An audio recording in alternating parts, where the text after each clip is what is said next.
오늘 하나님께서 우리에게 주시는 말씀은 마가복음 15장 33절에서 47절까지의 말씀입니다. 마가복음 15장 33절에서 47절까지의 말씀 함께 읽겠습니다. 제6시가 되매 온 땅에 어둠이 임하여 제9시까지 계속하더니 제9시에 예수께서 크게 소리 지르시되 엘리 엘리 라마 사막다니 하시니 이를 번역하면 나의 하나님 어찌하여 나를 버리셨나이까 하는 뜻이라. 곁에 섰던 자 중 어떤 이들이 듣고 이르되 보라 엘리야를 부른다 하고 한 사람이 달려가서 해면에 신 포도주를 적시어 갈대에 꿰어 마시게 하고 이르되 가만두라 엘리야가 와서 그를 내려주나 보자 하더라. 예수께서 큰 소리를 지르시고 숨지시니라. 이에 성소 휘장이 위로부터 아래까지 찢어져 둘이 되니라. 예수를 향하여 섰던 백부장이 그렇게 숨지심을 보고 이르되 이 사람은 진실로 하나님의 아들이었도다 하더라. 멀리서 바라보는 여자들도 있었는데 그 중에 막달라 마리아와 또 작은 야고보와 요새의 어머니 마리아와 또 살로메가 있었으니 이들은 예수께서 갈릴리에 계실 때에 따르며 섬기던 자들이요 또 이 외에 예수와 함께 예루살렘에 올라온 여자들도 많이 있었더라. 이 날은 준비일 곧 안식일 전날이므로 저물었을 때에 아리마대 사람 요셉이 와서 당돌이 빌라도에게 들어가 예수의 시체를 달라 하니 이 사람은 존경받는 공회원이요 하나님의 나라를 기다리는 자라. 빌라도는 예수께서 벌써 죽었을까 하고 이상히 여겨 백부장을 불러 죽은 지가 오래냐 묻고 백부장에게 알아본 후에 요셉에게 시체를 내주는지라. 요셉이 세마포를 사서 예수를 내려다가 그것으로 싸서 바위 속에 판 무덤에 넣어두고 돌을 굴려 무덤 문에 놓음에 막달라 마리아와 요새의 어머니 마리아가 예수 둔 곳을 보더라. 아멘.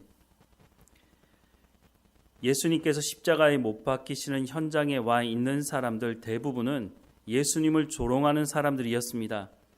33절에서 36절 말씀을 보면 제6시가 되매 온 땅에 어둠이 임하여 제9시까지 계속하더니 제9시에 예수께서 크게 소리 지르시되 엘리 엘리 라마 사막다니 하시니 이를 번역하면 나의 하나님 어찌하여 나를 버리셨나이까 하는 뜻이라. 곁에 섰던 자 중 어떤 이들이 듣고 이르되 보라 엘리야를 부른다 하고 한 사람이 달려가서 해면에 신 포도주를 적시어 갈대에 꿰어 마시게 하고 이르되 가만두라 엘리야가 와서 그를 내려주나 보자 하더라. 십자가에 달리신 예수님을 보며 조롱하는 사람들은 예수님께서 십자가에 못 박혀 죽어도 될 만한 죄가 있다고 생각한 사람들이었을 것입니다. 당시 십자가 형틀 자체가 사람들에게 주는 메시지가 있었습니다. 당시 십자가 형틀은 흉악 범죄자나 노마를 대적하는 정치범이 달려 죽는 형틀이었습니다. 그래서 대제사장들과 이들을 따르는 사람들이 예수님을 십자가에 못 박으라고 요구한 것이었습니다. 예수님께서 십자가에 못 박히시게 되면 예수님은 메시아일 수 없는 것입니다. 나무에 달려 죽은 사람은 저주받은 것이라고 성경도 말씀하고 있고 예수님이 십자가에 못 박혀 죽으셨다고 하는 것은 예수님은 더 이상 메시아일 수 없다고 하는 것을 말해주는 것입니다. 또한 자신은 하나님의 아들이라고 말했지만 사람들을 속이고 선동한 거짓 선지자로 사람들에게 낙인 찍힐 수 있기 때문에 그래서 십자가에 못 박으라고 요구한 것이었습니다. 그러나 이런 사람들 안에서도 소수이지만 반대편에 서 있던 사람들도 있었습니다. 그 첫 번째 사람은 이 모든 것을 집행하던 로마 군대의 백부장이었습니다. 37절에서 39절 말씀을 보면 예수께서 큰 소리를 지르시고 숨지시니라. 이에 성소 휘장이 위로부터 아래까지 찢어져 둘이 되니라. 예수를 향하여 섰던 백부장이 그렇게 숨지심을 보고 이르되 이 사람은 진실로 하나님의 아들이었었도다 하더라 라고 말씀하고 있습니다. 백부장은 예수님과 전혀 관계가 없는 사람이었습니다. 그리고 백부장은 자신이 해야 할 일을 했을 뿐입니다. 백부장은 빌라도의 명령을 수행했을 뿐입니다. 그러니 자신이 해야 할 일을 할 뿐이었습니다. 그런데 이 모든 과정을 지켜보았던 백부장의 마지막 말은 그 자리에 있던 어떤 사람도 꺼내지 않았던 말이었습니다. 무엇보다 백부장은 이방인이었습니다. 백부장은 메시아가 오시기를 학수고대한 사람이 아니었고 하나님을 믿는 사람도 아니었던 것으로 보입니다. 그런데 그의 입에서 이 사람은 진실로 하나님의 아들이었도다라는 고백이 나오고 있는 것입니다. 마가복음을 통해 알 수 있는 것은 제자들, 이스라엘 백성들은 예수님이 누구이신지를 잘 몰랐고 꽤 오랜 시간이 걸려서 예수님이 누구이신지를 알아가고 있습니다. 심지어는 주는 그리스도이십니다라고 고백까지 했음에도 불구하고 그 이후에 제자들의 삶을 보면 과연 제자들이 한 주는 그리스도이십니다라고 하는 이 고백이 정말 진실된 고백이었는가에 대한 의문이 드는 행동을 하는 것을 알 수 있습니다. 그런데 백부장은 이런 제자들의 혜택을 전혀 누리지 못했음에도 불구하고 정확하게 이 사람은 진실로 하나님의 아들이었다라고 고백하고 있는 것입니다. 두 번째 사람들은 예수님을 따랐던 여인들입니다. 40절과 41절 말씀에 보면 멀리서 바라보는 여자들도 있었는데 그 중에 막달라 마리아와 또 작은 야고보와 요새의 어머니 마리아와 또 살로메가 있었으니 이들은 예수께서 갈릴리에 계실 때에 따르며 섬기던 자들이요 또 이 외에 예수와 함께 예루살렘에 올라온 여자들도 많이 있었더라라고 말씀하고 있습니다. 이름이 소개된 여자들도 있지만 소개되지 않은 여자들도 있습니다. 그런데 현장에 있어야 할 제자들은 보이지 않고 당시 사회로부터 소외되었던 여자들의 이름이 소개되고 있습니다. 그리고 여자들은 예수님을 조롱하는 사람들 속에 있으면서 아니라고 말하지도 못하고 눈물만 흘리고 있는 것으로 보입니다. 사회적인 약자였던 여자들이 예수님이 죄가 없다고 말해봐야 그 당시에 무슨 소용이 있었겠습니까? 하지만 분명한 것은 이 여인들은 예수님은 십자가에 못 박혀 죽으실 분이 아니라고 하는 것을 눈물로 호소하고 있는 것입니다. 세 번째 사람은 아리마대 지역 출신 요셉이라고 하는 사람입니다. 이 사람은 지금까지 소개되지 않았던 사람인데 오늘 본문에 처음 소개되고 있습니다.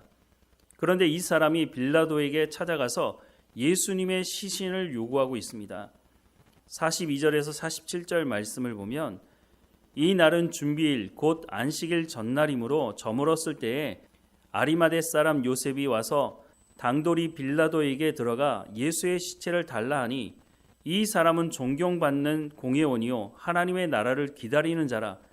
빌라도는 예수께서 벌써 죽었을까 하고 이상히 여겨 백부장을 불러 죽은 지가 오래냐 묻고 백부장에게 알아본 후에 요셉에게 시체를 내주는지라. 요셉이 세마포를 사서 예수를 내려다가 그곳으로 싸서 바위 속에 판 무덤에 넣어두고 돌을 굴려 무덤 문에 놓음에 막달라 마리아와 요새의 어머니 마리아가 예수 둔 곳을 보더라 라고 말씀하고 있습니다. 빌라도는 당시의 유대의 총독이었습니다. 아무 사람이나 찾아간다고 해서 쉽게 만날 수 있는 사람이 아니었습니다.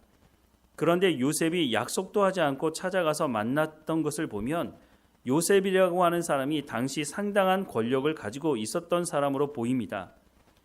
바로 이어 요셉은 존경받는 공회원이라고 소개하고 있습니다. 지금으로 말하자면 국회의원 정도의 사람이라고 할 수 있습니다. 그런데 이 요셉은 하나님의 나라를 기다리는 자라고 소개하고 있습니다. 요셉이 예수님을 찾아갔다든지 예수님의 말씀을 들었다든지 이런 내용은 확인할 수 없지만 분명한 것은 요셉이 예수님의 제자라고 하는 것을 공개적으로 그것도 가장 좋지 못한 상황에서 어쩌면 자신의 명예, 자리 모든 것을 잃을 수도 있는 상황 속에서 자신이 예수님의 제자임을 공개적으로 밝히고 있는 것입니다.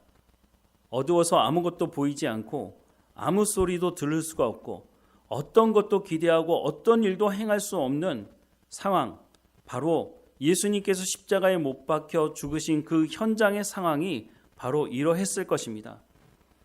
그런데 이런 상황에서 모든 사람들이 예수님을 조롱하는 것처럼 보여지는 이런 상황에서 백부장과 같은 사람을 통해서 사회의 약자로 여겨지는, 그래서 아무런 영향력도 미칠 수 없는 것으로 보이는 여자들을 통해서 한 사람일지 모르지만 아리마대 사람 요셉을 통해서 하나님이 어떤 일을 이루어 가시는지를 오늘 우리에게 말씀해 주고 있습니다. 겉으로 보면 이 사람들은 당시에 어떤 영향력도 미칠 수 없는 사람으로 보여집니다. 약자이죠.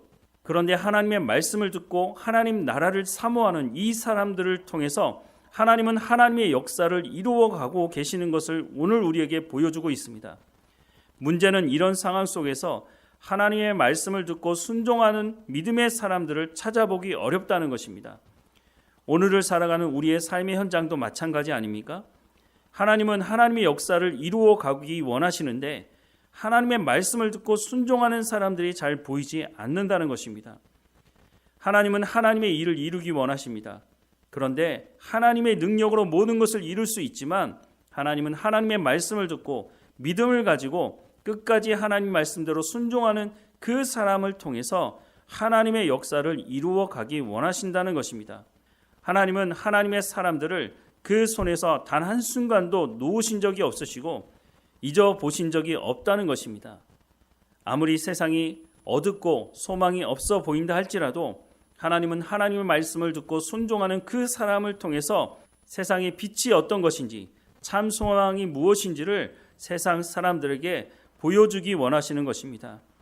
오늘 우리가 하나님의 말씀을 듣고 순종함으로 세상에서 보기에는 약자로 취급할지 모르지만 하나님 안에서 믿음의 강한 용사로 하나님의 영향력을, 하나님의 역사를 이루어가는 우리의 삶이 되기를 주님의 이름으로 축원합니다. 기도하겠습니다. 사랑하는 하나님, 우리가 살아가는 이 세상이 험악하고 때로는 빛이 보이지 않고 아무 소리도 들리지 않고 어떤 것도 기대할 수 없는 상황처럼 보일 때가 있습니다. 예수님께서 십자가에 못 박혀 죽으실 때에 대부분의 사람들은 예수님을 향해 조롱하고 있지만 그럼에도 불구하고 그 안에서 예수님을 향해 그 눈물을 흘리며 예수님이 하나님의 아들이었다고 고백하는, 또한 자신의 모든 지위와 명예와 모든 것을 내려놓는다 할지라도 하나님 말씀에 순종하려고 하는 그 사람들을 통해서 하나님의 역사가 이루어져 왔다는 것을 우리 마음에 기억하게 하시고 오늘 우리가 살아가는 이 시대 속에서도 하나님의 말씀을 붙들고 믿음을 잃지 않고 하나님과 동행하는 우리의 삶이 될 수 있도록 은혜를 허락해 주옵소서. 작은 빛이라 할지라도 우리가 능력이 있어서가 아니라 하나님이 전능하신 분이시고 하나님께서 일하시기 때문에 우리는 그 안에 순종하며 하나님의 역사를 따라가는 우리의 삶이 될 수 있도록 은혜를 허락해 주옵소서. 오늘도 성령의 충만함으로 우리 가운데 은혜를 베풀어 주시고 고난 중에 있는 성도들이 담대하게 하나님의 약속의 말씀을 믿고 믿음을 잃지 않고 주님과 동행하는 우리의 삶이 될 수 있도록 하나님 붙들어 주옵소서. 오늘도 우리와 함께 하시는 하나님께 감사하고 예수 그리스도 이름으로 기도드립니다. 아멘.